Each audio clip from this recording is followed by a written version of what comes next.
Also acknowledge, Mr. Chairman, the virtual presence via Zoom of the Associate Justices of the Supreme Court, Honorable Rudil Salameda, Honorable Samuel Villan, Honorable Joseph Lopez. And from the Court of Tax Appeals, Presiding Justice Remedios Salazar Fernando, Associate Justice Edwin Sorongon, and from the Sandigan Bayan, Presiding Justice Honorable Amparo Cabotahita, Associate Justice Carl B. Miranda, and from the Court of Tax Appeals, Presiding Justice Honorable Roman G. Del Rosario. That's all, Mr. Chairman. Thank you. Thank you. We resume the budget briefing on the proposed budgets of departments, agencies, corporation, national government fiscal year 2022. We will now consider the proposed budget of the judiciary. Sir Midas, please. Thank you, Mr. Chair, the Honorable Joel Gonzaga. Maraming salamat po. And the other members of the vice chairpersons and members of the Appropriations Committee of the House who are attending online.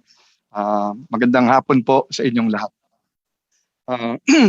I will, considering that the Secretary has already mentioned those who are attending online from the judiciary, may I please be allowed to skip mentioning them already. So let me go straight to the request or the presentation of the Philippine Judiciary. The first slide, Mr. Chair, is would just like to show the budget, the judiciary budget. Slide is there.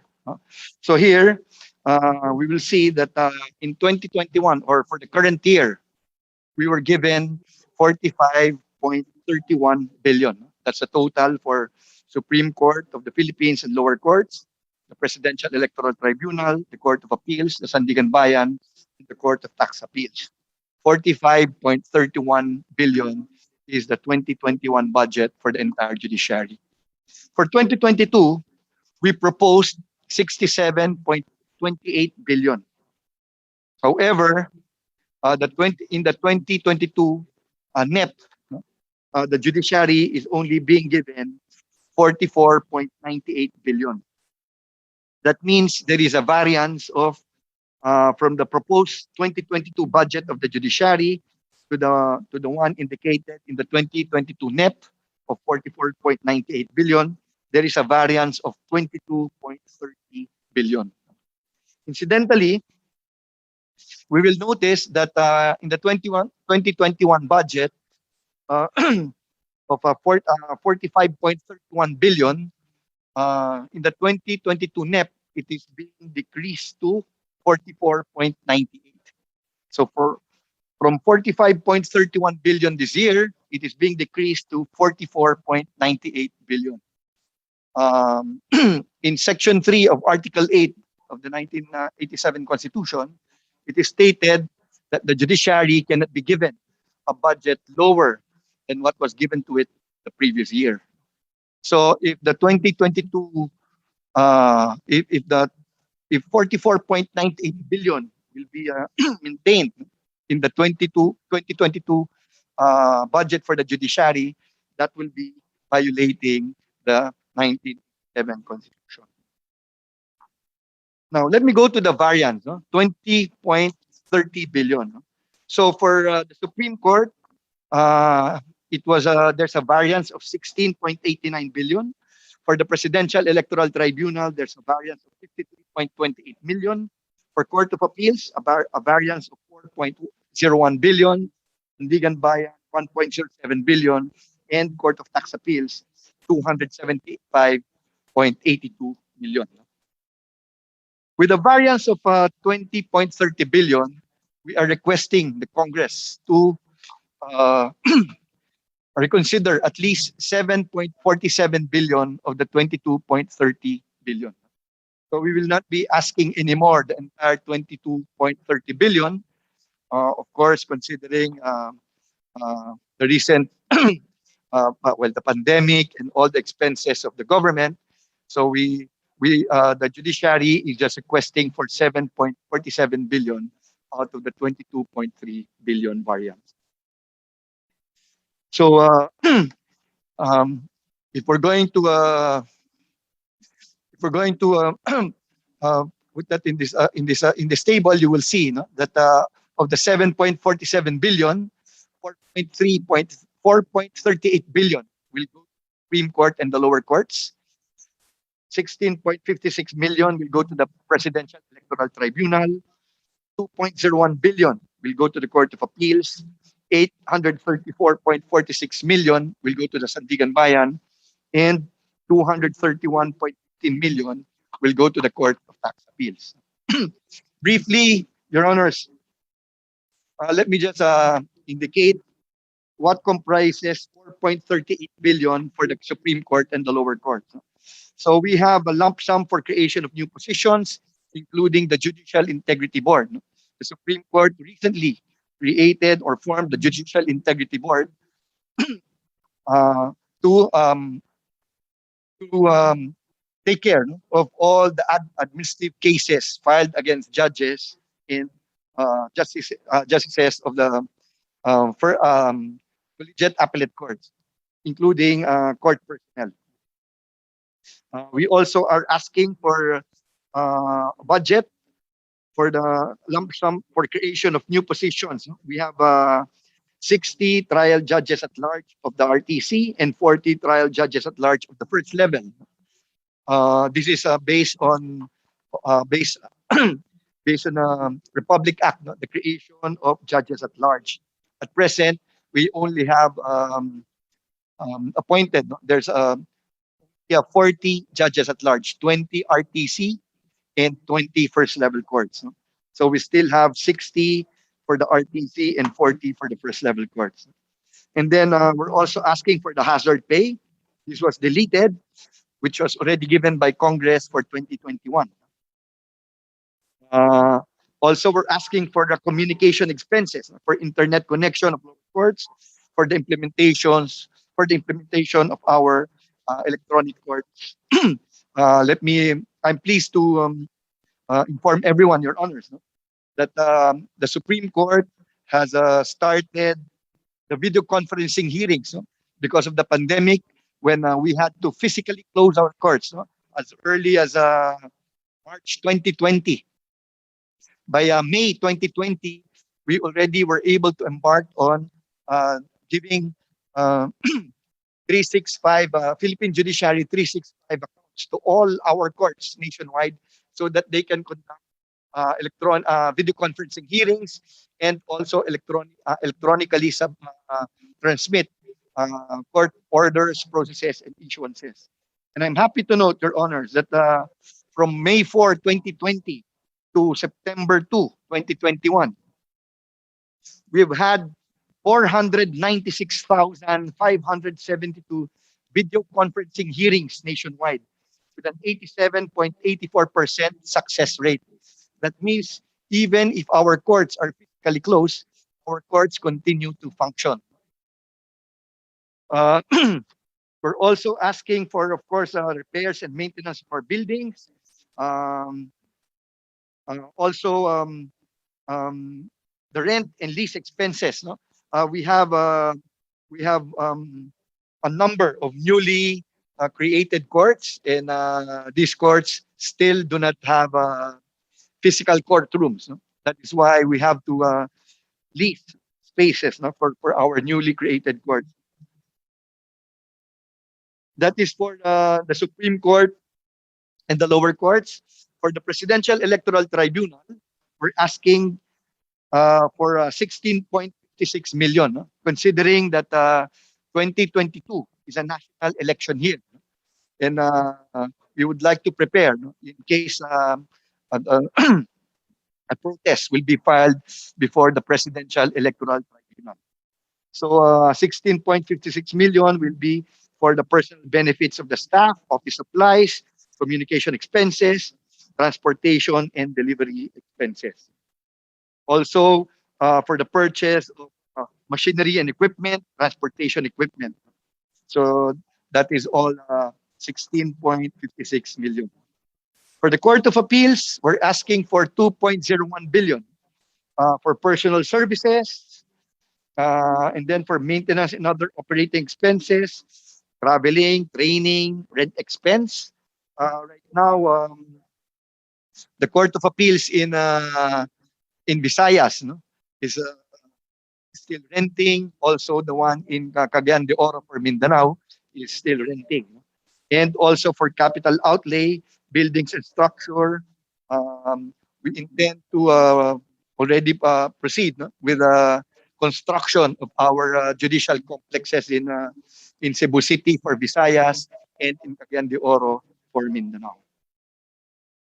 And then for Sandigan Bayan, we're asking for 834.46 million.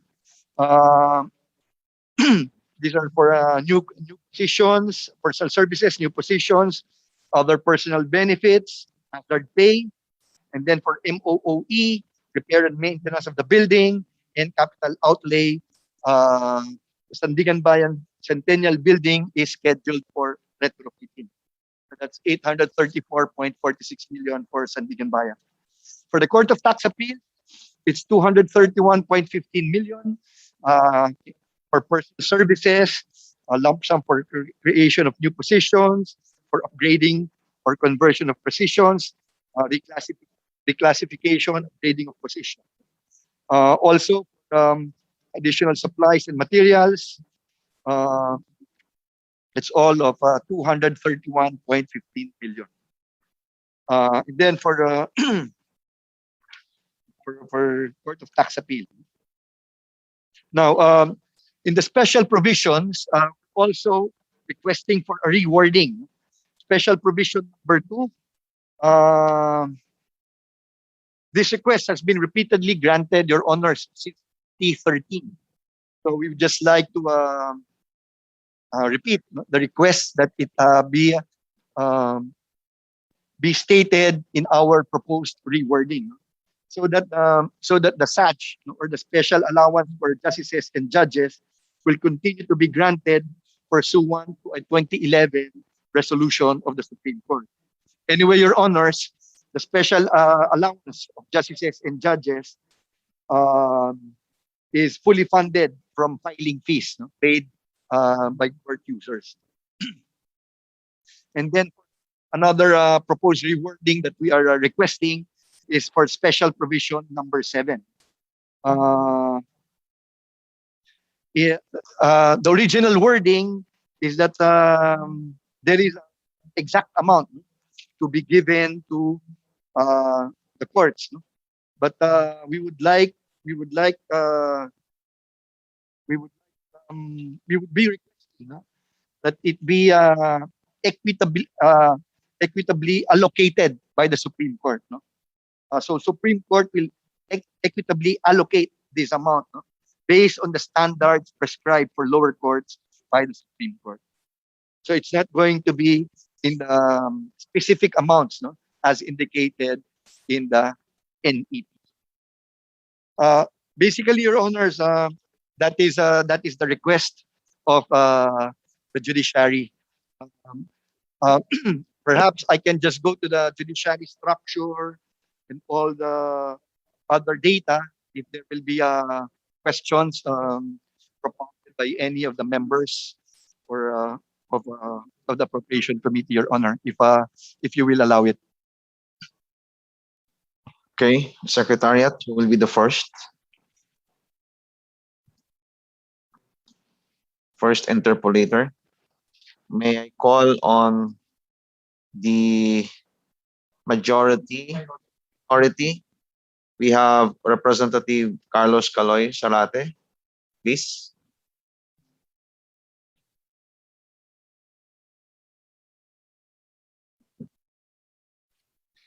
Thank you, Mr. Chair.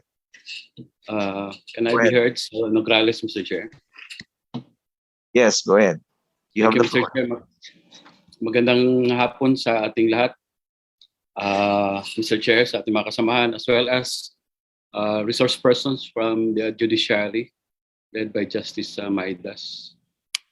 Magandang hapon. Yes. Upon Mr. Chair, my express my commendation to the Supreme Court on the issuance recently of the rules on the use of body-worn cameras, no, in the execution of warrants. Mr. Chair, this is long overdue since the issue of extrajudicial killings and arbitrary arrests have been reported, no, in the implementation of search and arrest warrants. Nagresulta ito sa grabing mga human rights violations. For example, Mr. Chair, we note specifically note the so-called Bloody Sunday incident when 9 activists and indigenous farmers were killed, while 4 others were arrested in the simultaneous operations in the service of these search warrants issued by Manila and Rizal courts. No? And ang sabi nga ng mga biktima, may irregularity doon sa issuance o sa service or execution ng search warrants. Search warrants against those killed were issued by Manila Trial Court Judge Sapanta, 2 were issued by RTC Judge De La Rosa, 2 were issued by Judge Macaraig, and 1 by Manila RTC Judge Casiano Sison. Pero these were served doon sa Southern Tagalog. And prior to these incidents, Mr. Chair, there were also incidents where 7 human rights defenders were also arbitrarily arrested doon naman sa mga warrants issued by Quezon City and Manila and Mandaluyong in December, no? Specifically doon sa inisyu ni Quezon City Executive Judge Jocelyn Villabert. Now, recently, Mr. Chair, and this is now my first set of questions, in court decisions quashing these warrants, the lawyers of respondents have questioned copies of or requested copies of the records of search warrants, including the transcript during the ex parte proceedings conducted by the issuing courts.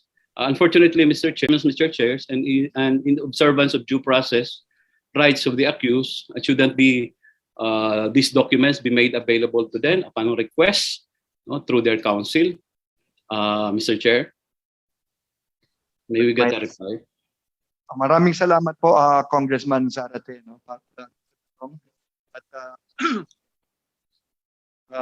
Yung pong ano, no, yung ang dapat tong gawin doon, yung the court, no, where the case is being heard, no, will have to subpoena the records from the court which issued the search warrant. So normally, according to our rules of court, hindi po talaga yun binibigay via mere request. Dapat po yun hinihiling doon sa korte, no, o sa dumidinig ng actual case, no? And then that court will now issue a subpoena to the court which issued the warrant of search warrant, so that the records can be given to the court which is hearing the case, and then the parties can now request from that court which is hearing the case those records, Your Honor. Salamat po. Thank you, Mr. Chair, for that reply. But of course, there is this so-called judicial courtesy. Other courts will not just readily issue a subpoena to the other court that issued the search warrant. Siguro, may we request from the court administrator to provide us a copy of this written policy, and may we request that this be reviewed, no? Kasi nahihirapan, no? Ayaw mag-issue rin ng subpoena yung court that is now trying the case, no, for judicial courtesy. And finally, on that is, may we get a commitment on that, Mr. Chair, that the court administrator or the Supreme Court will review this policy, Mr. Chair? Yes, Attorney Midas. Maraming salamat po, Sarate. We will be coming out with a circular on that, no? Talagang kailangan din po sigurong liwanagin yung prosesong yan, because really, no, before a warrant, search warrant can be quashed, the records of that search warrant should be in the court where the case is pending, no? So para makita talaga nung court na yon kung talagang yung proseso ay maayos, no? Without those records, it's going to be very difficult for that court to rule on the motion to quash. So talagang kailangan po isabina po talaga. That is in accordance with the standard practice. So maraming salamat po, Congressman Zarate. Will be issuing a circular to that effect para po maliwanag. No? It is not actually a question on judicial courtesy because both are co-equal courts. But tama po kayo, no? It can be a question, but nasa rules po natin, talagang kailangan po ay isabina yung mga courts na yun. Yung mga Thank you, records. Chair. Maraming Thank salamat. you. Thank you, Chair.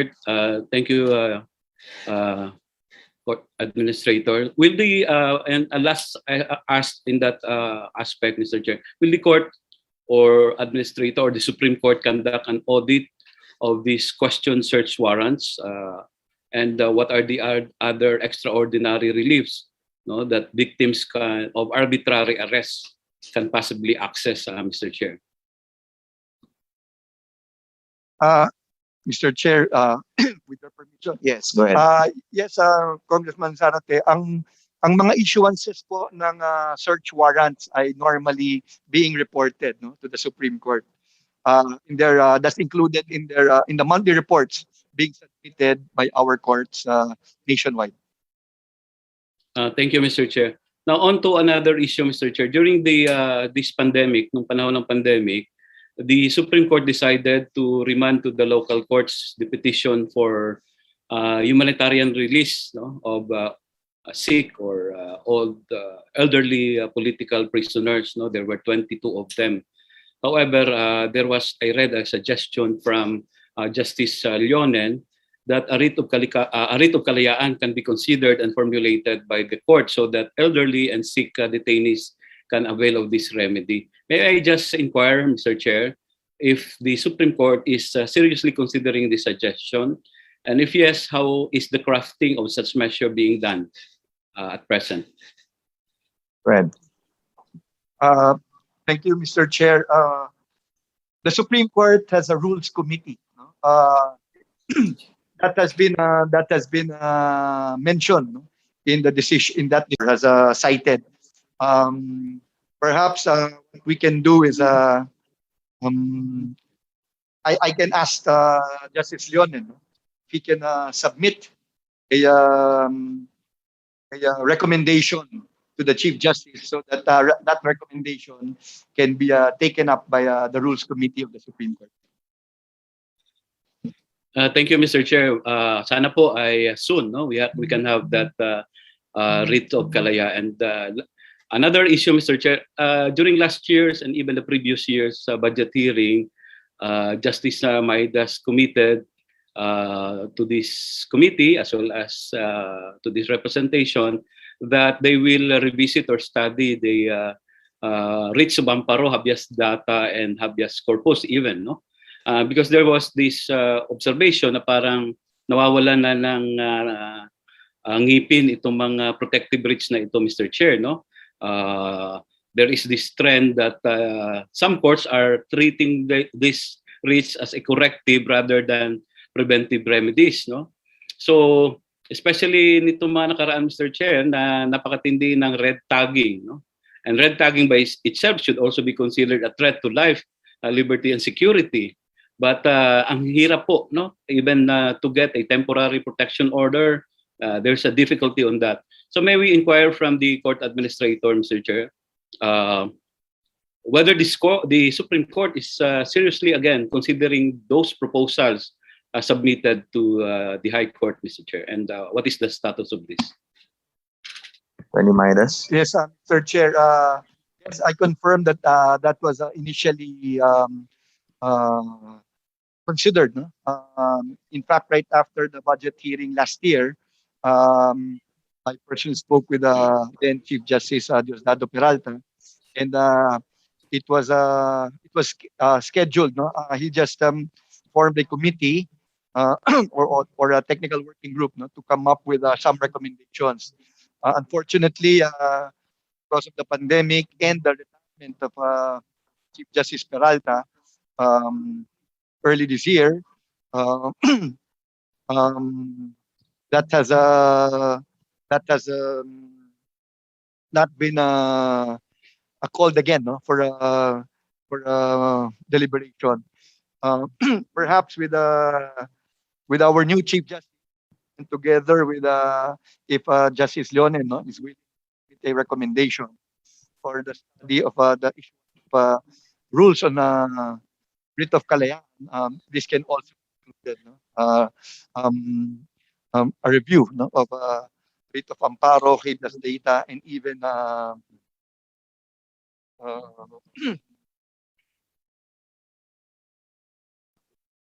habeas corpus. No?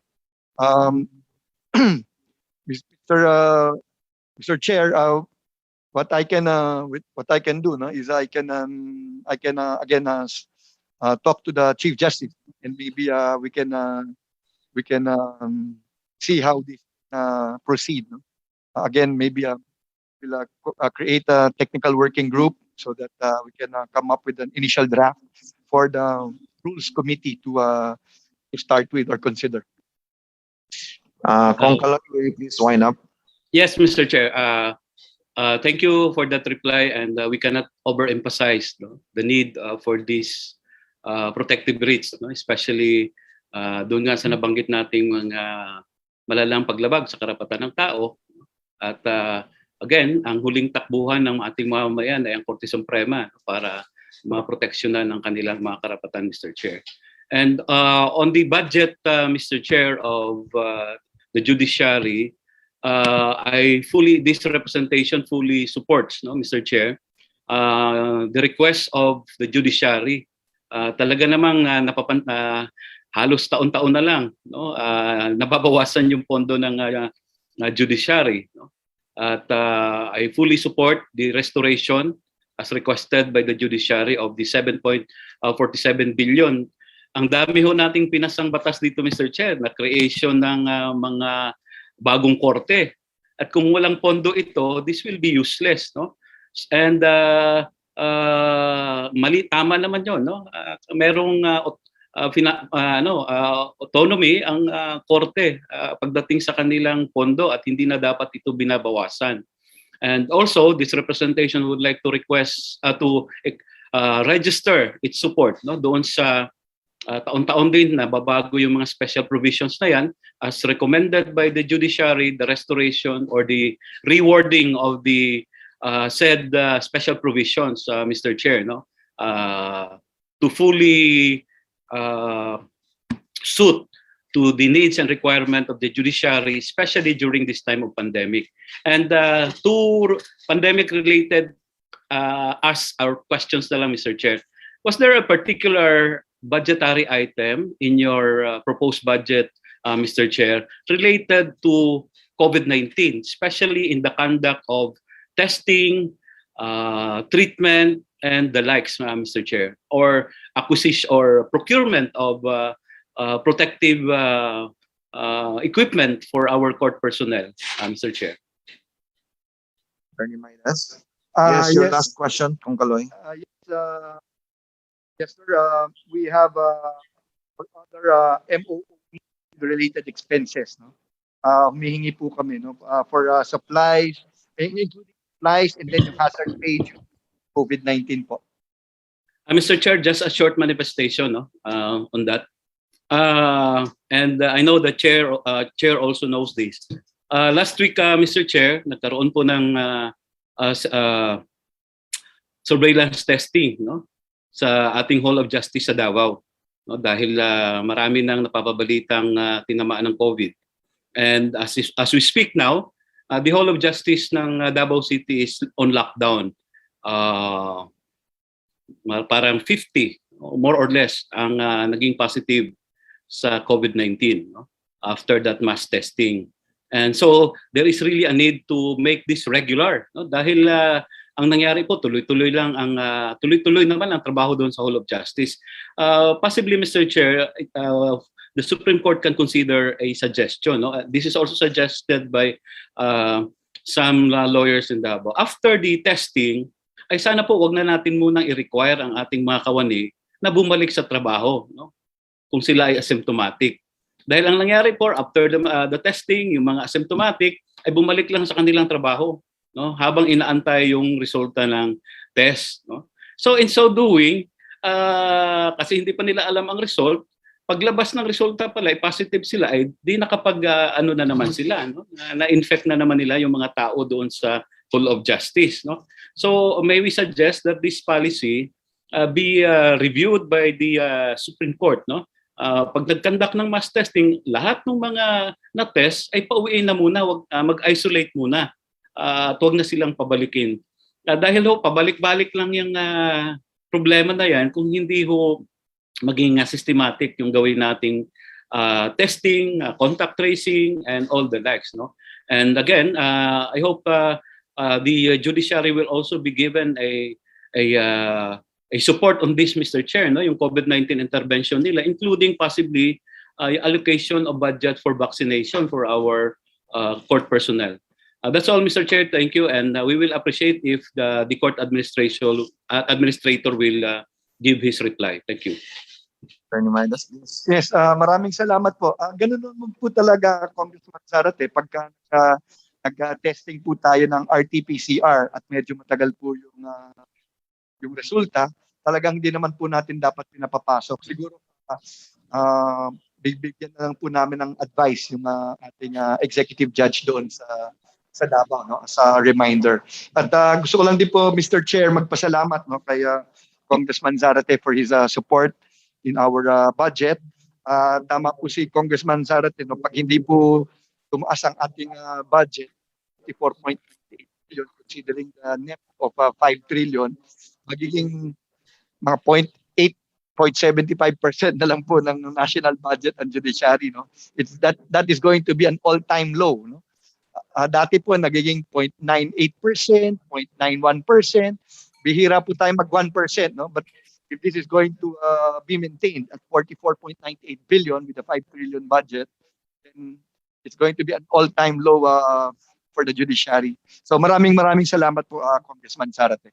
Makakaasa po kayo na doon po sa aking commitment ngayong hapon ay we can give you an update in maybe a month's time. Thank you. Salamat, Justice Midas. Thank you, Mr. Chair. Thank you, Congressman Zarate. Next is Congresswoman Rita Rufus.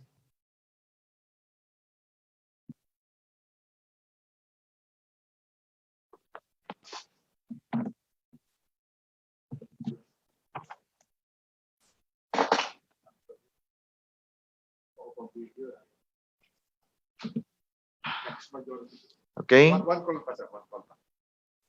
One call pa, sir. Yes. Rita Rufus. Yes, one. Okay. Congresswoman Rita Rufus. If you are not around, the next in line is Representative Vicente Veloso.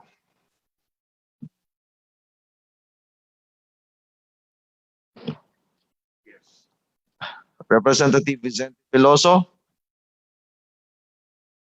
Okay, next is Deputy Speaker Rufus Rodriguez.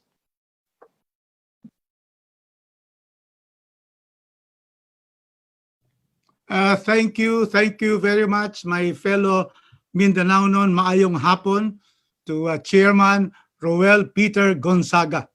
And good afternoon to our valued resource persons. We have here Justices Midas Marquez and Raul Villanueva, and in Zoom, our Honorable Associate Justices of the Supreme Court. First, Mr. Chairman, I would just like to state that I really congratulate and thank the Alexander Esmundo Court, Chief Justice Alexander Esmundo, for having judicial activism. How did we have that? Three things, Mr. Chairman. Number one, in his assumption into office as Chief Justice, he has pledged that all the justices will decide cases within 24 months, 2 years, to follow the Constitution. We thank you, because justice delayed is justice denied. Number two, the Supreme Court issued rules on the use of body cams for search and arrest warrants. Very good, to be able to have a faithful implementation of search and arrest warrants. Third, the Esmundo Court has ordered that only warrants can be issued by the judicial region and there can be no overreach of other judicial regions. For example, a search warrant or arrest warrant is issued here in Manila and then brought to Mindanao. So with that, Mr. Chairman. Now, therefore, we should reward the Supreme Court instead of reducing their budget. What has happened, Mr. Chairman? The DBM, instead of increasing the budget for last year for this year to 2022 next year, to increase it next year, has in fact reduced the budget, Mr. Chairman, clearly as presented by Justice Marquez, a reduction of 330 million. And of course, Mr. Chairman, all of us would know that Section 3, Article 8 of the Constitution states that we cannot have a budget lower than the previous year. So directly, the budget given on the judiciary is unconstitutional. Now, they proposed 44.9 billion as a budget for 2022. They proposed 67 billion, 28 billion, but they were only given 44.98 billion or 22.3 reduction from their proposal, Mr. Chairman. Once again, we have heard Justice Marquez and the requirement of at least an additional 7.47 billion should be granted by the Congress. We are not going to restore 22.3 billion, no. Just the request of 7.47 billion. In a 5 trillion budget, especially in a co-equal branch of government, is 7 billion additional, Mr. Chairman. Through the leadership of Chairman Gonzaga, we should be able to fight this out, that this will be restored so that our courts, the Supreme Court, Sandigan Bayan, the Court of Appeals, Tax Appeals, will be able to have the necessary funds to continue to provide speedy justice for our people. Now, my question, Mr. Chairman. While it is true that there is judicial activism, there is an inactivism for Cagayan de Oro. Our Hall of Justice was burned June 2015. How can the Supreme Court explain to me, who is from Cagayan de Oro, how come there is no 1 cubic meter of earth being dug on a single foundation or one hollow block built in Cagayan de Oro to serve justice in our city? None whatsoever has been done. 6 years, can you answer this, Justice Maidas? Because every time you always promise. I have been in Congress 11 years, 6 years from 2015, nothing has happened. So we will know. Otherwise, how can we fight for your budget when Cagayan de Oro, our judges there, and our prosecutors, our judges are staying in salas less than 1/4 of the required area. Their cubicles, their chambers, talagang maawa tayo sa mga judges natin. There is no decency. There is no real the need for the office, Mr. Chairman. They are renting 6 years already. There are only 2 comfort rooms in the rear end of the building, 2 floors, and the justices go out every time, including the judges of my city. Now, can you tell us why? Okay, Honorable Maidas, please. Thank you, Mr. Chair. Your Honor, we are proposing a judicial complex in Cagayan de Oro City. We have already the location. It's a big location. We are putting up the Court of Appeals for Visayas in that judicial complex and the first and second level courts. Also a regional training center for the Philippine Judicial Academy. We are in the process of procuring the detailed architecture and engineering design and also the project manager for that project. There is just one issue that the court will have to resolve, and that is whether or not we will be putting up one building, building for the Court of Appeals in Mindanao and the first and second level courts, or if we are going to separate the procurement for Court of Appeals Mindanao and first and second level courts in Mindanao. But there is already an initial funding for that. So we are in the process of getting our consultants so that it can be so that it can give its recommendation. No? Mr. Chair, um, I would like to inform this committee, no, that if not within the year, early next year, we should already be starting. No, we should already be getting our consultant, no? And we should be able to start the construction uh, during the term of Chief Justice Desmundo, Your Honor. Mr. Chairman, a Yes, go ahead. totally unacceptable answer from Justice Maidas. They are still in the process. 6 years now, Mr. Chairman. 6 years. You are still in the process of preparing plans. You're still in the process of deciding which location. My goodness, Mr. Chairman, this shows that the judiciary has completely forgotten Mindanao and Cagayan de Oro. Can you imagine that? 6 years already, our judges, our prosecutors are suffering from this kind of their location of their courts. I cannot anymore accept that. The other 3 years, ganun din ang sinabi ng Justice Marquez. The same with Justice Villanueva. The same answer in the process. 6 years in the process, Mr. Chairman. So how can you expect the representative Cagayan de Oro to be able to move for your 7 billion restoration? I will not, Mr. Chairman. I'm not going to be able to again fight for the Supreme Court, which has completely forgotten the people of Mindanao and Cagayan de Oro. No, sir. Honorable Sir, Midas. hindi po. Nakapag-decide na po. No? Ang initially, no, nung una pong nasunog yung Cagayan de Oro City Hall of Justice, and we were looking for a new location, or either look for a new location or tear down the existing burnt HOJ and put up a new one.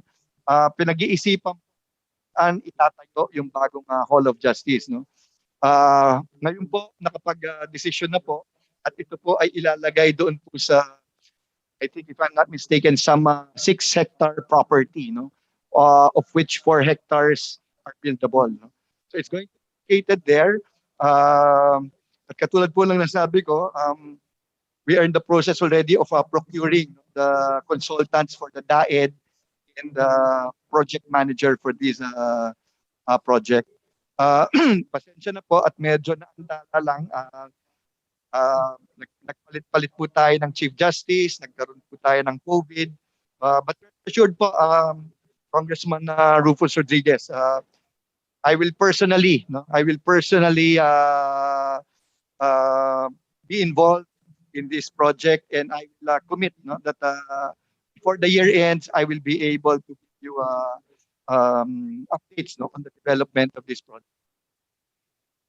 Mr. Chairman, Yes, yes. just so disappointed. I will not be able to help the budget of this judiciary, which has 6 years. They are still in the process, Mr. Chairman. 6 years. My goodness. We are suffering in Cagayan de Oro, the litigants, the judges, the prosecutors.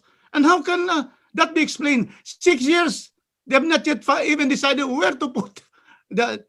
I will go to another point, Mr. Chairman, because this is another kind of inaction, inactivism. May judicial activism, but walang activism for our courts in Cagayan de Oro.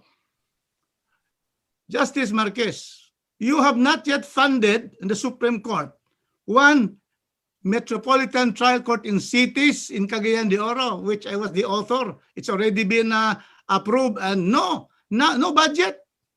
Second, also the RTC of the province of Misamis Oriental, my province, in Initaw, one has not been funded. Why is this so? Honorable Marquez. Your Honor, the funding is not actually initiated by judiciary. No? The funding of newly created courts or by Republic Acts is actually funded by DBM. Without funds coming from the DBM for that particular purpose, we cannot organize newly created court, Your Honor. Let me check. I'm not very sure about the status of these newly created courts, but I can check, and if they are if they're not funded, we can again request the DPM, no, for the funding of that. Or if they're already funded, rest assured, Your Honor, that within the month we will request the JBC for the opening of these newly created courts. Okay, My Honorable goodness, Rufus, you Mr. Chairman. please wind up. Yeah, yes, I will wind up, but let me just therefore state that this is a case of Ranva. If they want to throw this to the DBM, this is your obligation, Justice Maidas, to ask for the funding already approved by the legislature, that we should have these courts opened already. Mr. Chairman, you know, there is really a lack of action, inaction, in fact, of the Supreme Court. There already a law. They will not ask the DBM. DBM will not also give you the money if you're not going to ask Justice Marquez. So I am disappointed, Mr. Chairman. And therefore, I am very sorry, Mr. Chairman. In the plenary, I am going to have this again be ventilated.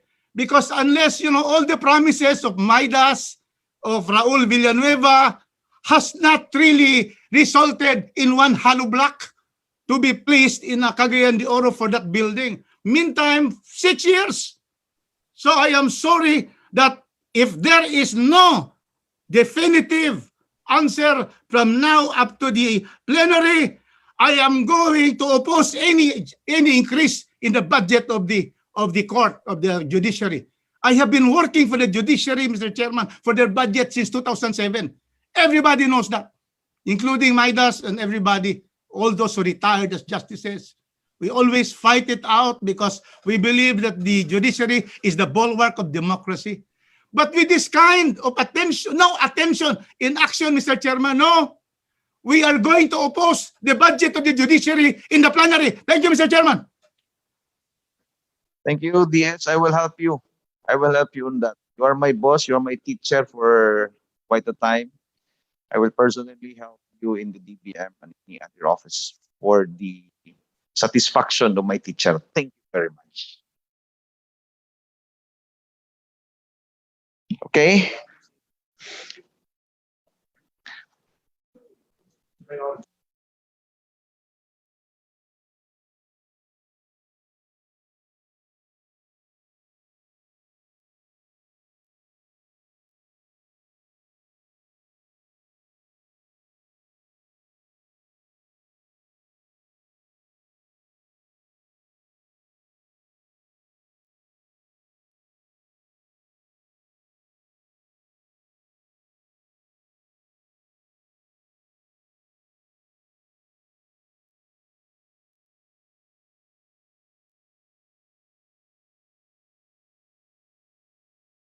Okay, next we have from the minority, Representative Franz Castro. Thank you, Mr. Chair. Magandang hapon po sa ating mga colleagues at syempre po doon sa pamilya po ng judiciary. So I joined Congressman Zarate, no, in moving for the request of the judiciary to retain at maibalik po yung request nila ng judiciary na 7.47 billion para sa budget nila, Mr. Chair. At syempre, kino-commend ko rin po yung mga magandang mga decision po ng judiciary, katulad po ng minention po ng ating Deputy Speaker, Rufus Rodriguez. So nakikiisa po ako doon, no, sa pagko-commend sa ating judiciary. Alam niyo po, Mr. Chair, sa harap po ng laganap na inhustisya, kailangan nating palakasin ang ating justice system o ang judiciary. So kailangan natin na kailangan nating ponduhan po ang judiciary para po kasi ang mga mahihirap, ito na lang po yung last nila, huling takbuhan kumbaga ang judiciary natin. Kaya nakikiisa po ako, no, na maibalik at yung request maibigay yung request ng judiciary na 7.47 billion. Speaking of the cuts, Mr. Chair, yung funding requirement nila doon sa ICT, So ang tanong ko lang po, Mr. Chair, sa ating court administrator. So wala po ba talaga ngayon na face-to-face na mga na mga pagdinig ng kaso? Lahat po ay virtual, Mr. Chair.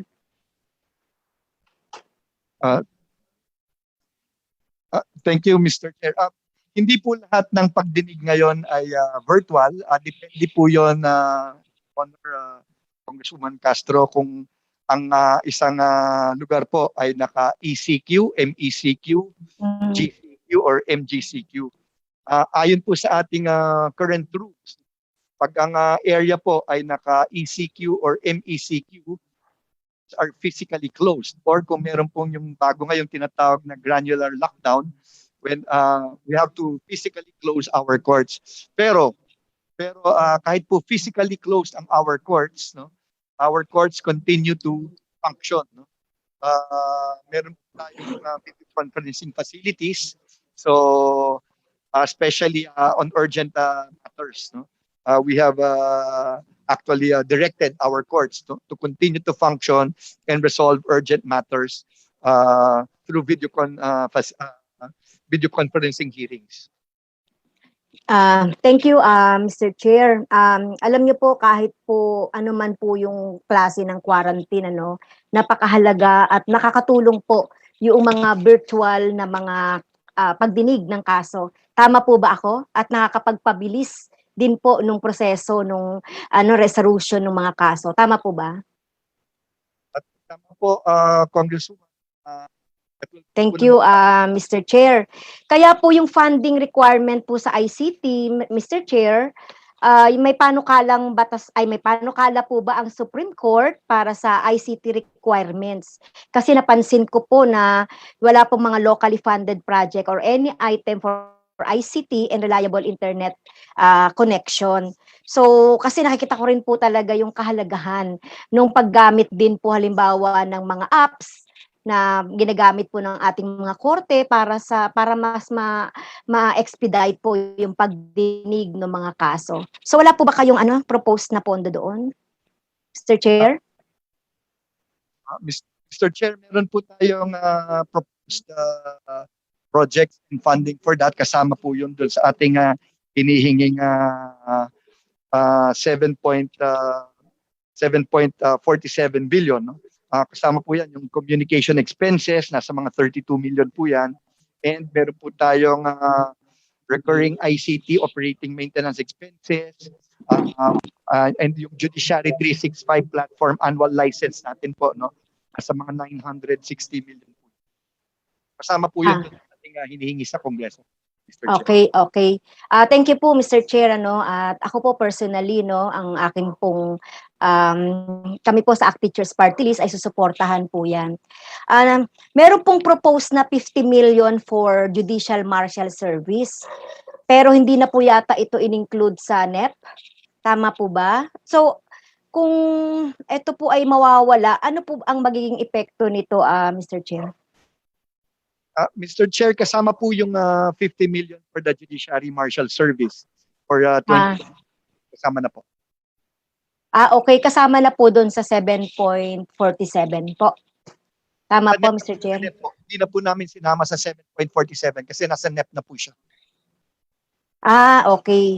Sige po. Next. Meron lang po nagpapatanong nito ng mga bagong gagraduate, bagong kukuha yata ng bar. Bakit po yata sa panahon ng pandemya, tumaas daw po yung inyong pagsisingil doon sa pagkuha ng board ng bar. From 4,500 po, naging 10,000. Pwede po bang ma-justify ito para sa kapakanan po ng ating mga bagong lawyers o kukuha ng bar? Mr. Chair, yung 4,500 po na fee ay matagal na po yan. With inflation and ngayon pang pandemic, kailangan natin itaas. At saka ngayon, kung sumusubaybay po tayo sa mga balita, meron po tayong bagong pamamaraan, pagkuha ng bar, it's going to be online. At hindi na po dito lang sa dati, before this 2021 bar exams, ang bar exams po natin dito lang sa Maynila ginagawa. nitong huli sa UST, sa Lasal, no? Pero ngayon, we will have I think around 20 sites, no, nationwide, no? So kung taga Mindanao po kayo, kung taga Cagayan de Oro po kayo, taga Davao po kayo, hindi na po kayo kailangan lumipad dito sa Metro Manila na gumastos ng malaki for staying in Manila for 1 month. You can stay in your respective regions, no? Because we will have regional sites for the bar exams, no? So medyo malaki lang po ang expenses na kailangan dito kasi bibili ho tayo ng mga lisensya for these online examinations, no, to maintain the security and integrity of the bar examinations, Your Honor. Okay. Kong Castro, So, yun, kasi marami po talagang nagtatanong sa panahon ng pandemya, tumaas yung bar fees. So, sabi nila, kailangan nilang mangutang, mag-fundraising, o kaya yung iba naman ay mag-postpone na nung kanilang bar para last na, Mr. Chair, ano po ba yung rules ng korte, Mr. Chair? Kasi ito po, katulad po ng mga red tagging sa mga aktivista, yun pong mga inaakusahan o inaanuhan ng warrant of arrest, ay pinaparada po yan sa media, tsaka inaano po yan doon sa iba't ibang mga mga posters. So, pwede po bang maipaliwanag ang rules of court kaugnay nito? Kasi talagang violation po ito ng human rights. 'Di ba ito po yung basic na you are innocent until proven guilty. Pwede po bang maipaliwanag to, Mr. Chair? go ahead. Tama po yun, Mr. Chair, no? Every individual has a constitutional right to be presumed innocent, no, until proven guilty. So kung meron po talagang kung meron pong mga reklamo, no, laban sa kanila, hindi po talaga dapat at hindi pa po napapatunayan, no, na sila ay talagang nagkasala, hindi po dapat talagang pinaparada yan. Yeah, no. Meron po silang remedy diyan. They can file appropriate cases, no, against those who have violated their constitutional rights, Your Honor. Follow up lang po, Mr. Chair, kasi kahapon po sa PNP, yung mga most wanted daw po. At may mga mga most wanted ay talagang pinaparada nila. Exempted ba to? Hindi po ba ang batas natin ay para sa lahat? Hindi po ito pinipili? Tama po yun, ano? Because hindi naman po ibig sabihin ng most wanted ay guilty na, no? Unless yung most wanted na yon ay nahatulan na ng guilty pero at large, no? So wala pa po silang guilty verdict, then they are still presumed innocent, no, until proven guilty by the court.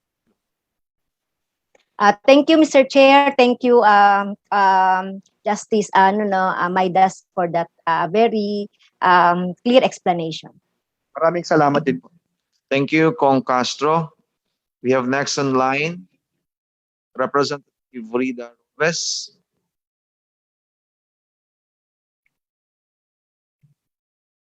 Wala pa. Okay, we'll go on the next. Representative Mark Go.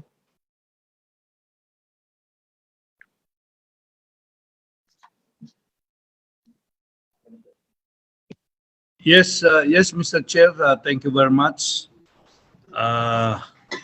Good afternoon to our colleagues in the House and to the members of the Judiciary present this afternoon, especially to Justice Maidas Marquez. Magandang hapon po sa lahat at lahat ng mga nandyan sa Nograles Hall and those who are on Zoom. Ito pong budget ninyo that you submitted to the Department of Budget na 67.28 billion, ang na-approve according to the NEP is 44.98. Nakakalungkot po kasi lahat po ng mga departamento, including the Supreme Court, pumupunta po sa Kongreso para ma-reiterate yung kanilang original proposed budget. Ito po bang budget nung ito'y natanggap ninyo, diniscuss po ba sa inyo ng Department of Budget kung bakit ang inapprove nila is only 44.98 billion. Mr. Chair, Mr. Justice Maidas, Well, normally po, Your Honor, meron ng conferences, no? Pero palagay ko dahil nga po sa COVID, medyo mataas ang incidence ng COVID cases, ay hindi na po tayo nagkaroon ng conference with the DBM. No? So nag-submit na lang po tayo sa kanila at mga correspondences na lang po, no? Sagutan na lang po ng sulat at ito na nga po yung lumabas out of the 67.28 billion kaya 44.98 na lang po ang kanilang inapproban. In fact, Your Honor, this was even slightly lower nung una pong naglabas sila ng kanilang EP for the judiciary, mas mababa po dito. So humingi pa po tayo ng nag-motion for reconsideration din po tayo sa kanila. Actually, ang hiningi po namin sa DBM, no, with all due respect to the DBM, ay humingi po kami ng additional 12 billion, no. Kaya lang doon sa additional 12, ang binigay lang po ay around 300 million. Kaya po itong 44.98, dati po yan 44.5 or 6 lamang, no. So medyo tumaas na po yan dahil nga po medyo yung ating motion for reconsideration was partially granted. Ito pong request ninyo na additional na 7.47. Kung hindi po ma-approve ito, ano pong magiging epekto sa administration of justice po sa ating bayan? Mr. Justice. Well, Mr. Your Honor, una-una po, pag hindi po as itong 4.98 billion, ay katulad po ng sinabi ni Congressman Rufus, it is going to be unconstitutional, no? Because it is lower than our budget for the current year of 2021, which is 45.31 billion.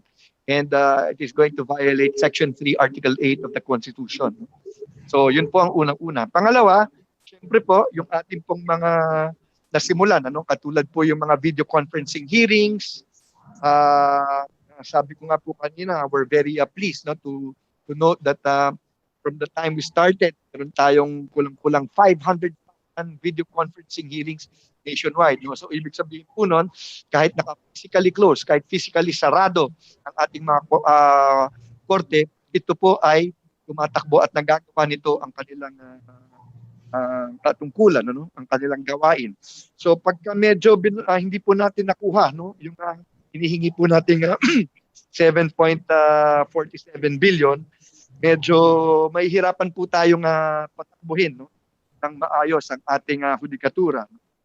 Hindi po natin maseswelduhan yung mga dapat pa sanang talagang mga judges at large, yung mga courtrooms na dapat po nating upahan kasi nagkaroon po tayo ng mga newly created courts at newly appointed judges. Mawawalan po sila ng courtrooms, no? We will have to source funds from elsewhere for us to be able to continue paying for our annual license fees for our 365 platforms. Ito po ang mangyayari, no? Apektuhan po ang takbo ng ating judikatura. Dito po sa mga position, you have been given X number of positions that are considered to be permanent positions. Dito po sa Korte Suprema, ang authorized permanent positions po ninyo ay 3,022. Yung mga non-permanent positions ay 1,293. Ito po yung mga coterminous, mga casual at mga contractual employees. Dito naman sa lower court, ang total filled up positions po ay 22,757 at ang mga unfilled positions 10,897. Dito naman sa iba pang mga lower courts, yung judges naman, ang filled positions is 1,972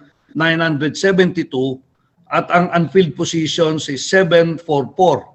Ano po ba kaya ang dahilan kung bakit hindi po natin napipilapan itong mga posisyon sa Korte Suprema, sa lower courts, including yung mga lower court personnel?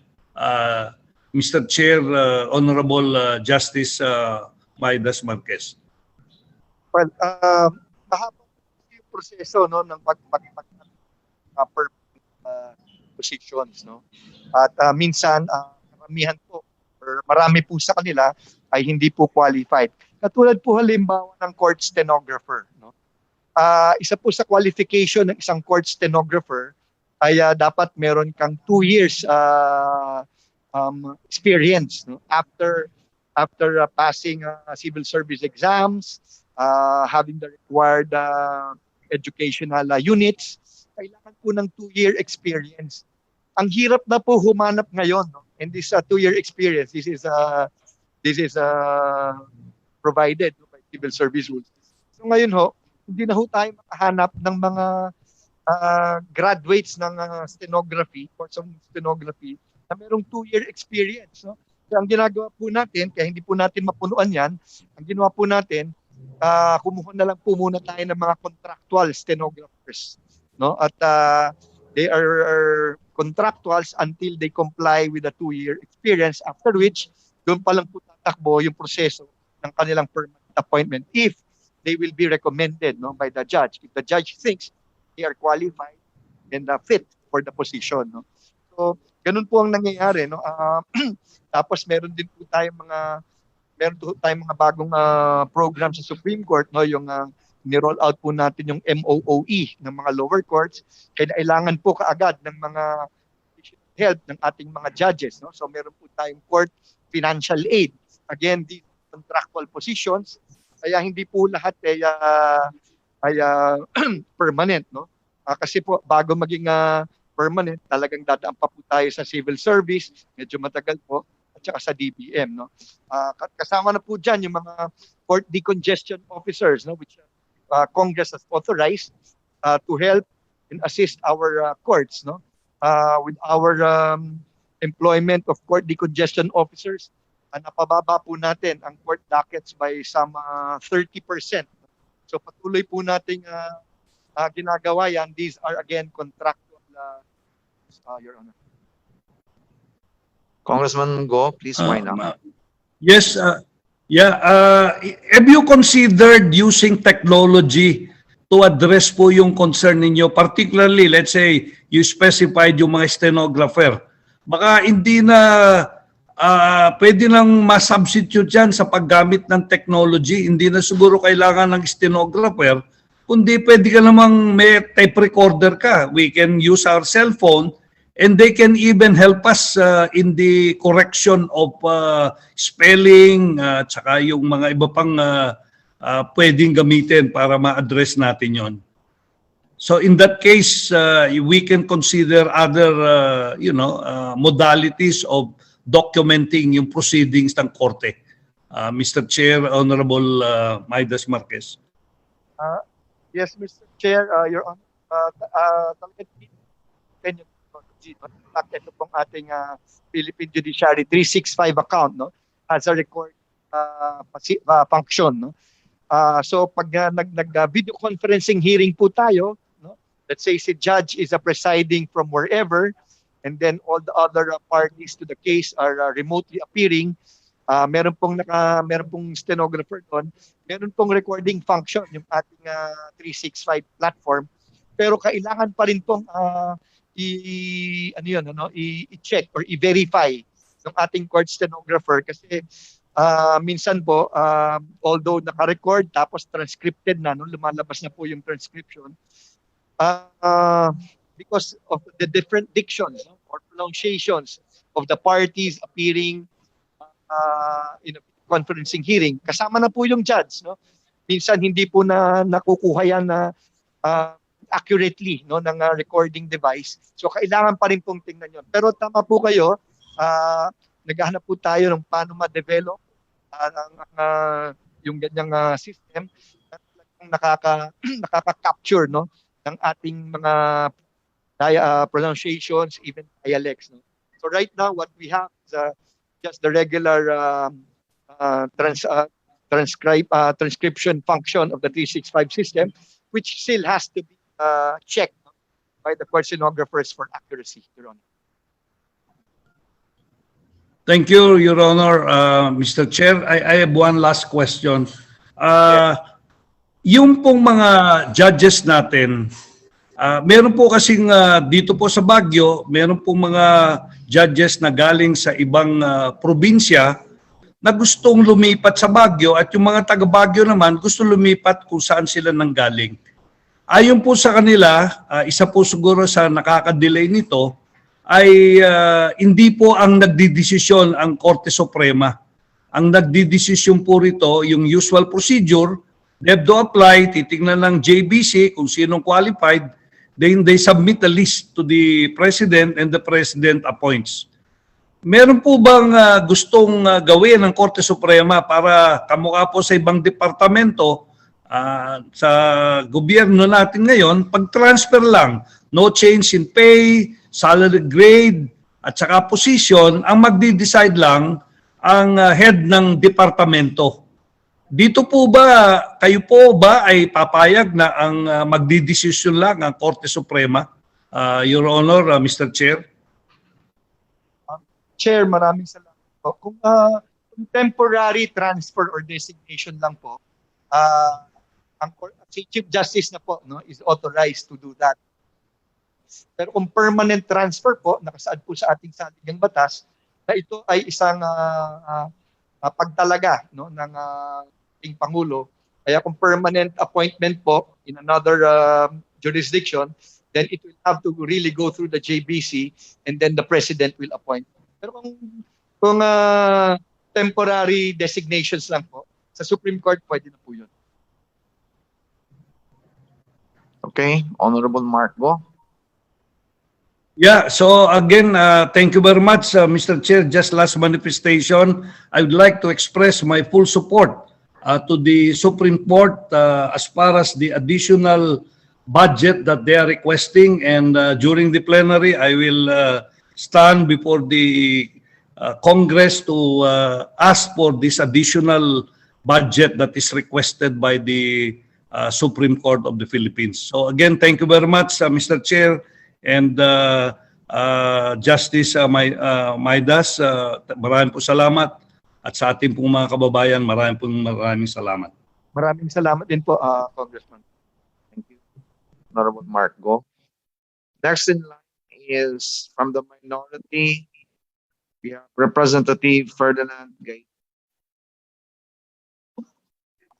Thank you, Mr. Chair, Honorable Peter Gonzaga, sa ating mga kasama sa Kongreso, isang magandang hapon, and of course sa ating kapitang-pitagang Justice Maidas Marquez and Associate Justices who are today present in our briefing, in our budget briefing for the 2022 budget.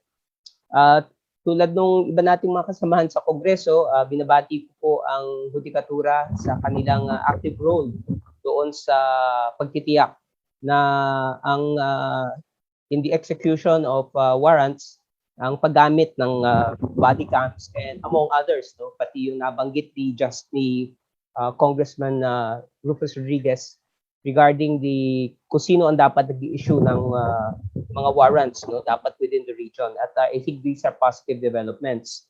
Medyo nalulungkot lang ako, Mr. Chair, kasi mismo ang PNP nagsabi they only have 2,696 body cams, although hindi naman maging 1:1 ratio, but still hindi daw adequate to kasi they can only comply 8% of the requirement. So medyo nakakabahala to, and I hope the court in instances where there are violations will take cognizance sa problemang technical na ito.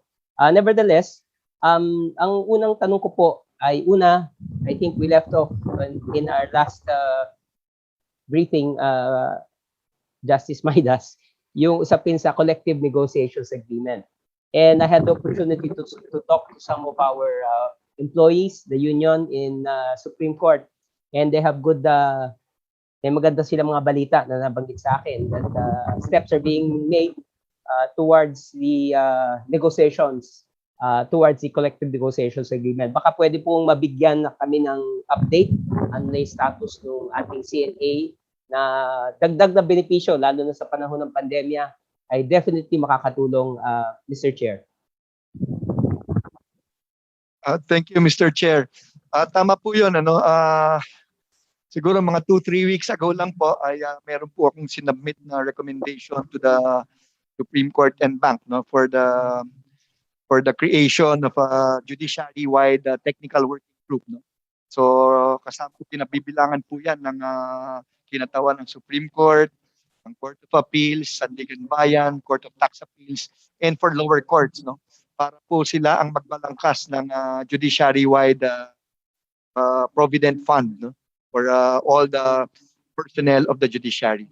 So inaantay ko lang po ang approval ng Court and Bank for that recommendation, and hopefully very soon that technical working group will be created para po masimulan na ang uniform rules for procedure for availing of this fund. Thank you, Mr. Chair. I think tama po naman, the Provident Fund will definitely improve the financial conditions of our workers. Na nabanggit yun na nga, marami sa kanila ay nagkaroon ng mga problema dahil sa mga work from home arrangements, yung problems transportation, internet connection, among others. And hopefully, liban doon sa Provident Fund, ay yung collective negotiations agreement nga po, tulad na nabanggit, ay mabigyan rin ng pagpapahalaga dahil tama na judiciary-wide din sana yung ating na-envision para rin from the trial courts up to the Supreme Court ay ma-enjoy na nila. Many government workers are already enjoying benefits through the CNA, and the judiciary ang medyo na pag-iiwanan. Sana po mabigyan ng pansin ito sa pinakamaagang panahon, Mr. Chair. Can we get the commitment from the Honorable Justice Maidas? Yes, Mr. Chair, Congressman, once mabuo po yung technical working group, isasama po namin doon yung sa CB. Okay. Salamat po. Patungkol po dun sa nabanggit kanina, regarding the budget of the judiciary, na you are requesting or for reconsideration of at least 7.47 billion of the 22.3 billion that were slashed. Nabanggit nyo po that you were proposing hiring of new personnel in the various offices of the Supreme Court. But I take note that of the 38,374 authorized positions, only 26,041 are filled, So sana po unahin rin po ito, dahil about 11,000 positions to in the various offices. And I think that would benefit definitely not only the new entrants, but also I believe yung promotion of possible employees within the agency, within the Supreme Court, who probably would vie for promotions to these items. Napo-process pa ho ito? Kasi napansin ko for the longest time, hindi po usad yung figure na ito. And concerned po na I think some of the employees are medyo na rin, nanghihinayan, kasi there are options for promotion. But since hindi na po process ito, nagkakaproblema. Nabanggit nyo po, and I am aware that yung problem natin sa stenographers. But other than that, ano po ba yung mga problems regarding the implementation of the filling up of positions, Mr. Chair? Thank you, Mr. Chair. Tuloy-tuloy naman po ang processing for filling up of these positions. Kaya lang talaga yung mga ibang positions, mahirap mag-qualify because of certain requirements needed. Pero meron po tayong Selections and Promotions Board na lower courts. Tuloy-tuloy po yan. Every Monday, nagmi-meeting po yan at talagang pinoprocess po lahat ng applications either for newly hires or for promotion. Medyo natatagalan lang po because of, again, the pandemic. hindi po sila makapag-submit in person ng mga hard copies of their requirements, minsan po itong mga hard copies na to are being required, no, by the civil service, no. So right now what we're doing is we are asking them to submit soft copies. Pinapa-email na lang po yan habang pinoproseso lahat ay at saka namin pinapapadala, no, sa kanila via courier service yung mga required certified hard copies. Pero dahil nga po rin sa pandemic, no, mahigit na isang taon at kalahati dito, maya meron tayong lockdown, ay hindi humakas ng mabilis, no? At kaya nagkakaproblema po tayo. Pero tuloy-tuloy po ang processing, pati po ang meetings ng Selection and Promotions Board, no? Ngayon po nagmi-meeting po ang Selections and Promotions Board online na rin po, hindi na rin po in person, para lang po tumuloy ang processing nitong mga and promotions na to. Thank you, Mr. Honorable Chair. Peter, point out. Last two points na lang po. Ang isang concern po during the meeting with the employees, ang isang concern ng ating mga officers ng union ay yung ating mga non-regular employees. Based sa Inventory of Government Human Resource ng Civil Service Commission, ang Supreme Court daw ay may 859 casuals, 209 contractuals, and about 137 job orders. I don't know if this is only for the Supreme Court proper or for the whole Supreme Court, including the trial courts. But ang isang fear nila was because of the pandemic, yung kanilang mga benefits, hindi ko rin alam kung anong inabot nila because normally, alam niyo naman, yung contractual JOs ay by the nature of their work, hindi sila permanent, kaya pwede silang matanggal at any given time. Dahil nagkaroon ng work from home, meron ho bang mga empleyadong hindi regular na natanggal or nabawasan ng mga benepisyo dahil dito sa pandemic? Of course, this is related again at tutuwa naman ako may efforts to address the requirements for PPEs, testing, and others. Pero ito yung mga contractuals, obviously ito yung pinaka mababang, pinakawalang kasigurahan sa trabaho sa korte. So meron ho bang mga naganap na tanggalan sa bahagi nila o mga benepisyong nawala, Mr. Chair? Maraming salamat po para sa tanong na yon. Totoo po yun, ano? Meron po tayong mga permanent employees, meron po tayong casuals, at meron po tayong contractuals. No? Fortunately po, wala namang pong natatanggal pa casuals and contractuals. No?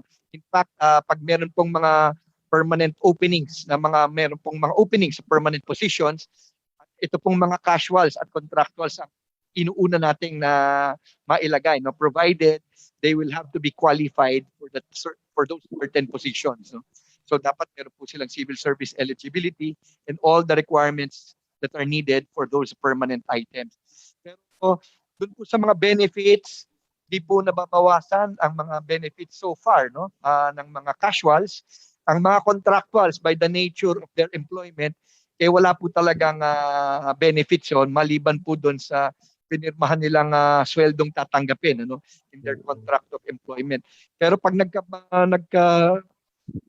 bakante po, no, sa mga casuals at permanent positions, inuuna rin po naman natin yung mga contractuals, no. So para po doon sa tanong kung meron po bang mga natanggal, wala pong natatanggal unless sila po ang talagang umaalis na.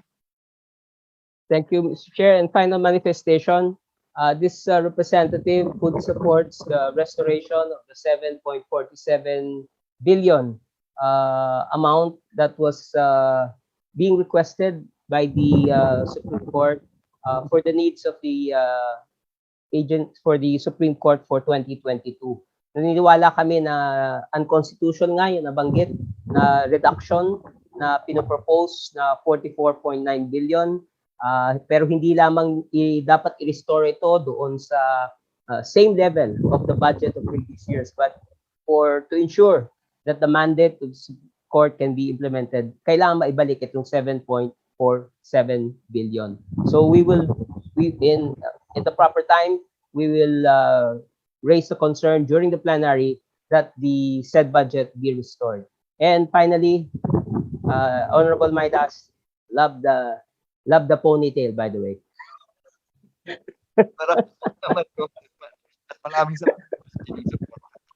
Thank you very much, Congressman Ferdinand Gaite. For the majority, I will call again Representative Frida Roves. Hearing none. Therefore, for the last interpolator for the minority, we have Representative Janet Garin.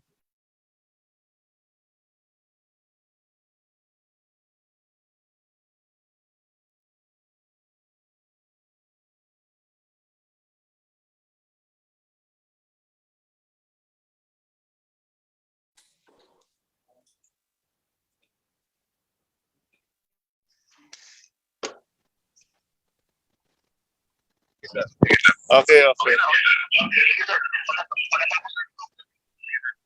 Okay. Go ahead, Congarin.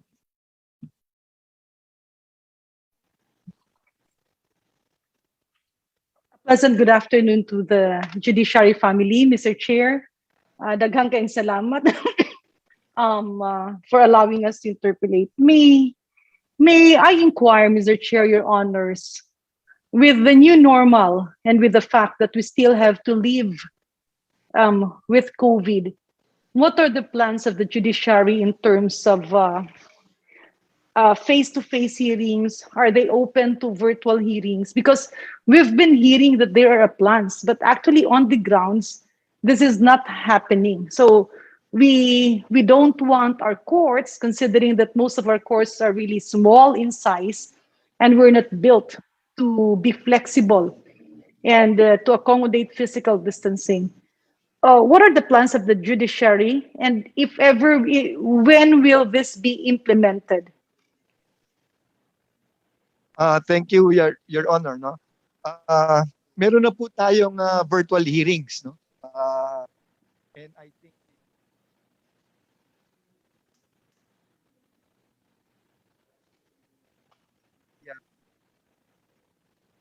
Mr. Chair, I'm sorry, I cannot hear anything. Check the Yeah, Mr. Chair. uh, Mr. Chair, with due Yes. courtesy. Yeah, apologies, but I cannot hear the response of our good resource person. Try, okay. Honorable Justice Maidas, please. thank you, Mr. Chair. Your Honor, can I be heard already? Yes, Justice. Maraming salamat po. Maraming salamat po. Meron na po tayong video conferencing hearings, no? Sinimulan po natin to May 4, 2020, no? Just after the first lockdown in March 2020, we were able to provide initially, no, all the courts in the National Capital Region and key cities nationwide with Philippine Judiciary 365 platforms. Now, the Philippine Judiciary 365 platforms enables all our courts to conduct video conferencing hearings and electronically transmit court processes, no? Court issuances, pleadings. No? So what we are doing now is we are strengthening our video conferencing hearings. Right now po, because of the pandemic and the lockdowns, intermittent lockdowns here and there, we have actually authorized our judges to preside over video conferencing hearings regardless of wherever they are, provided they will be in the country. So kung ikaw po ay isang judge sa Iloilo at mataas po ang COVID incidence sa Iloilo, pwede po kayong pumunta sa Boracay at mag-preside, no, doon sa korte niyo sa Iloilo virtually while you are in Boracay. No? Or if you are a judge in Basilan, you can go to Baguio City and preside from virtually from Baguio City in your court in Basilan. No? Right now po, we are as I've said, no, strengthening this facility. So dinadagdagan po natin ng features. No? Kanina po, nabanggit ko, meron po itong transcription features. No? And this will be It will make it easier for our stenographers to come up with transcribed stenographic notes. No? Because before, uh, kung halimbawang nagsisteno sila habang merong hearing with a tape recorder, now, ang gagawin na lang po nila because of this feature, they will just review what will be produced by the platform. No? Titingnan po nila kung accurate po ba yung mga sinabi, babasahin po nila. No? Kasi as I've said, yung minsan nagkakatalo po tayo doon sa mga pronunciation, sa diction, because of our pronunciations. No? So minsan hindi po nakaka-capture to accurately ng ating transcription feature ng 365 platform. No? And but these are just some of the features, no, of our 365 platform. We're strengthening this in the sense that we are ensuring connectivity for all our courts. No? As I've mentioned earlier, from May 5 to May 5, 2020, no? That's last year, just right after the first lockdown, until last week, September 2, 2021, we've conducted almost 500,000 video conferencing hearings nationwide with a success rate of 87.84%. So, nilalakasan pa po natin to para yung ating pong success rate ay tumaas siguro hanggang mga 95 to 98%, no? Para po kahit po physically close ang ating mga korte, no? Lalo na ngayon na nagkaroon na naman po tayo ng mga granular or localized lockdowns, and we foresee that some of our courts, especially in those areas where there is a granular lockdown, ay sarado na naman po yan physically. We have directed, I've just issued this morning a circular allowing them to physically close, but for their courts to continue conducting video conferencing hearings and electronic transmissions of court issuances. Para tuloy-tuloy po. And this is not urgent matters, but for all cases, no, as far as practicable, no, for all cases pending in their respective courts. Thank you, Mr. Yeah. Chair. Mr. Chair, Your Honor, that's not mandatory, or is that mandatory? And this also applies with the courts in Quezon City. Yes, Mr. Chair, this is mandatory, and physical closure of courts to court users, no, is also mandatory in areas under ECQ, MECQ, or in granular lockdowns. But again, while they are physically closed, they are mandated to continue operating via video conferencing hearings and electronic transmission of court issuances. Yeah. So, Mr. Chair, Your Honor, Justice Marquez, ibig po sabihin, sa buong Pilipinas, lalo na po sa Metro Manila, talagang nagkakaroon na ng virtual hearings. And we just wanted to be clarified about that because we saw that in the news. We've been reading that in the papers, and we also hear that on some radios and even online. However, when we check our constituents who have pending cases, ang naririnig nga namin is hindi naman daw ina-apply, parang it's optional. So I just wanted to be clarified whether virtual hearings are optional. Are they being practiced? Because we don't want our courts to be super spreaders. That's one. Second, Mr. Chair, Your Honors, alam naman po natin pagka may mga hearing, ilang beses po i-schedule, hindi matutuloy, even when the pandemic was not yet there. So if people has to travel all over and go to that court, and then pagdating doon ay hindi pala matutuloy, so imagine the exposure that we are giving them, both the accused and the complainants, not to mention the fact na pwede rin, paano kung nagpositibo sila yon? Sila na ngayon nag-spread. So, just to clarify, Mr. Chair, what Justice Marquez is saying, in the National Capital Region, virtual hearings should already be conducted. Yes, Mr. Chair, I confirm that, especially in the NCR, all courts are mandated to conduct video conferencing hearings, no? Siguro kasi po nitong mga nakaraang ECQ at MECQ, ang pinalabas po ng ating kataas-taasang hukuman is that while they are mandated to conduct video conferencing hearings because their courts are physically closed, ito po ay limited to urgent matters only. Bakit po limited to urgent matters only? Kasi po, di naman po madali mag-conduct ng video conferencing hearings, let's say from the residence of the judge, because the records are in the court. Now, it's not very easy to ask the court personnel to go to the court and retrieve the records. Unang-una, meron po tayong policy, bawal po ilabas ang court records from the courtroom. So what the court staff will do is pupunta po yan sa courtroom, hahanapin yung mga court records, at ipo-photocopy yung mga pertinent pleadings, pertinent records that the judge may need in resolving that issue from his residence. But because of lockdowns and the COVID cases, hindi po masyadong madali for the court staff to go to these courts. Kaya po itong ECQ, MECQ ay the Supreme Court limited court actions to those matters only. Siguro po, Your Honor, yan po ang nakaabot sa inyo, kaya meron kayong narinig na kahit na sinasabi nating pwede na mag-video conferencing hearing, hindi naman natutuloy yung mga hearings. But just this morning, as I've mentioned earlier, nagpalabas po tayo ng bagong guidelines take effect tomorrow. Kasi dito po sa NCR, although we are already under GCQ starting tomorrow, meron po naka-level 4 alert po tayo, tapos meron po tayong mga granular lockdowns. Nilagay na po natin doon sa ating bagong circular that all court actions will not be limited to urgent matters only. So all courts will have to conduct video conferencing hearings as far as practicable to enable all these cases to move, be resolved.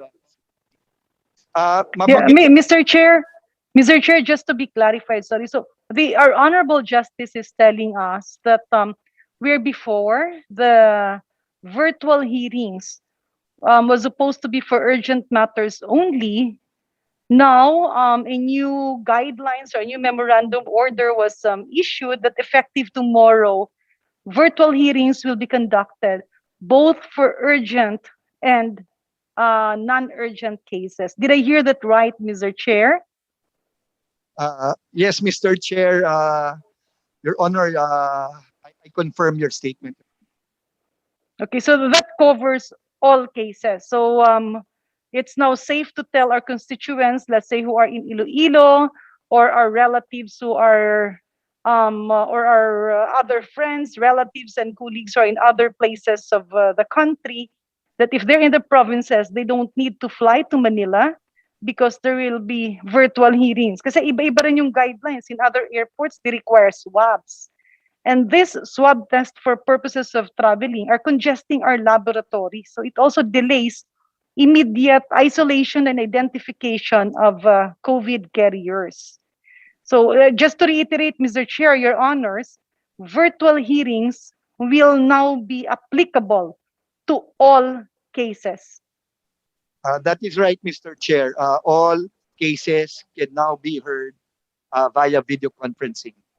Your Honor, may I just clarify, ito po for courts which are physically closed, meaning courts in areas under ECQ, MECQ, or localized or granular lockdowns. Pero in courts in areas under GCQ and MGCQ, except NCR, they will remain open, except reduced in court skeleton workers. So bukas po yon, and they can hear all cases. So Mr. Chair, Your Honors, just to be clarified, I'm sorry, Justice, parang medyo nalilito na ako. So in NCR, cases will be open. So hearings will not be virtual. No, sorry. In NCR, courts will continue to be closed, Only in NCR kasi kahit naka-GCQ tayo. But outside NCR, if the area is under GCQ or MGCQ, the courts will be physically open. So let's say in The general Iloilo, rule, Your Honor, is if the area is under GCQ or MGCQ, the courts are physically open, although they will be functioning under a reduced skeleton workforce. Pero ito po sa Mr. Metro Chair, sorry, Mr. Chair, sorry, just to interrupt, no. The example, if we are in a province, it's GCQ or MGCQ, the court is functioning on a skeletal manner. That means the hearings will be actual in the court, not virtual. Am I right? depende po sa judge yun. It can still be virtual. So hindi naman po natin sinasabi na porket bukas yung korte, dapat in-court hearings lahat. So let's it's say optional. It depends on the judge. that is right, Your Honor. Yeah. So thank you for that, Justice. Mr. Chair, Your Honor, pasensya lang po ha, medyo mahaba-haba lang ng konti kasi just to clarify, no, and then we have Justice Marquez here. I'm asking that because it's also very important for the judiciary to understand the process of infection. Just now, of course, I do respect Justice Marquez. Nagulat na ako kasi medyo umibeng hitsura ni nagkaroon ng new normal look. No? Pero I mean, talking to you virtually, I've noticed that roughly more than 10 times you have been touching your mask sa harap. No? I have a face shield so I can touch. No? Now, scientifically speaking, we should not be touching our masks sa harap. Because if we have the virus, it can penetrate. So when we touch our mask, it should be at the side, dito sa gilid.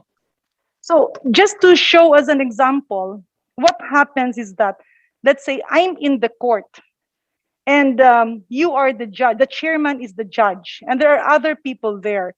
Kunyari, positive pala ako, hindi ko alam, I'm a silent carrier. And then I would cough or I would sneeze. Even with my mask on, the virus can penetrate it because I'm not wearing an N95 mask. And you can see the face shields, hindi naman recommended ang face shield sana, supposedly in a court, because it's at a health workplace. My point is, that the opportunity of infection is there. Kasi infected na yung kunyari naman, ako naman hindi positibo. Let's say negative ako, meron diyang isa, positibo pala. So ngayon, na nakapagsalita sa harap. Kasi you cannot do sign language in the court, you have to speak. Pagsalita niya, syempre medyo protected ako kasi may mask ako, but actually it can penetrate. Ngayon, kung hawakan ko sa harap yung mask, pagtanggal ko ng mask, humawak ako ng mukha ko, because the dictum is supposed to be after, if you will touch your mask in the front, wash your hands first with soap and water before touching your face. But sometimes people tend to forget this. So that's why, Mr. Chair, I was asking, now that we have a lot of variants and every new infection will make possible new variants because the virus is still in evolution, it might really be helpful for all of us to really have virtual hearings. Mr. Chair, Justice, I'm really sorry, medyo nag-alcohol ka tuloy at napuna, no? But it's just an example that it's something that you cannot do away with. Like touching the front of the mask is something that's nagiging habit kasi yun ng tao, hindi mo ma-avoid. So, you know, we have to protect not only the judge and the personnel in the court, but also the other people. Kasi talagang hindi mo ma-avoid eh. And we don't know if we keep on having actual hearings, the possibility of a mutant with airborne capability can happen. So if it will be possible to make that mandatory while we are in this epidemic stage, then it will also protect your employees, because we're also hearing judges, employees of the court, even clerks getting infected, and it's quite difficult, no? Kasi when they get infected, well, they have their health plans, their family members do not have their health plans, nadadala sa bahay eh. Okay, please wind up, Honorable Garin. Yeah, so Mr. Chair, basically that was my comment. So if we can get a commitment from Justice Marquez, Justice Maidas, na baka naman pwedeng i-implement Manila for the meantime. Know that we are not yet definite about other mutants that are coming, coupled with the fact that we are seeing a lot of breakthroughs. Plus the fact that now whether you're vaccinated or you're not vaccinated, you can be infected and you can still infect, although maraming advantages ng vaccinated. I think we really have to shift to something that will protect the people in the court, the employees in the court, their families, and also those who are mandated to be present in the courts. Maraming salamat po, Mr. Chair, Congresswoman Garin. Talagang in courts which are physically closed, they are really mandated, no? And to conduct video conferencing hearings for their courts, no, to cases, no, to move. In court are physically open, we really encourage our judges, no, to conduct video conferencing hearings and refrain from requiring parties to attend in court kasi meron naman po na tayong mga video conferencing facilities. But again, maraming salamat po. Yeah. Thank you, Mr. Chair. Thank you very much, Justice Maidas. Last comment lang, Mr. Chair, no, ay nagulat ako, no, sa new hairstyle ni Justice. And looking at our chair, alam ko medyo immune at hindi natatamaan ng COVID si Justice Maidas Marquez. And Mr. Chair, maybe that new normal look will also be applicable to our other friends, and especially you. No? So, yan lang po. Na, we don't know if when will this last. But again, I congratulate the judiciary for a very responsive utilization of their budget. No? Even looking at their COA reports, although may mga na-delay na construction ng courts, but when it comes to benefits of their employees, their budget is well utilized. Thank you, Mr. Chair. Thank you to resource persons. Maraming salamat din po. Ma'am Janet, I observe one thing. Kanina, hinahawakan ni Justice Maidas yung harap. After you called his attention, sa gilid na siya humahawak. So thank you very much for your observation. Mr. Chairman? Yes. If there are no more interpellation, if there are no more interpellators, may I move that we terminate the briefing on the proposed budget of the Supreme Court for the year 2022. Okay, there is now a move to terminate the hearing on the proposed budget of the judiciary fiscal year 2022. I second the motion, Mr. Chairman. There is now a second motion from Honorable Ted Haresco. Hearing no comment, no objection. Therefore, the motion of Honorable Junicua is approved. Thank you very much, Honorable Justice Maidas and Honorable Raul. Thank you po. Thank you. Congratulations, Mr. Chairman. Congratulations. Thank you. Salamat Thank po you. sa inyo.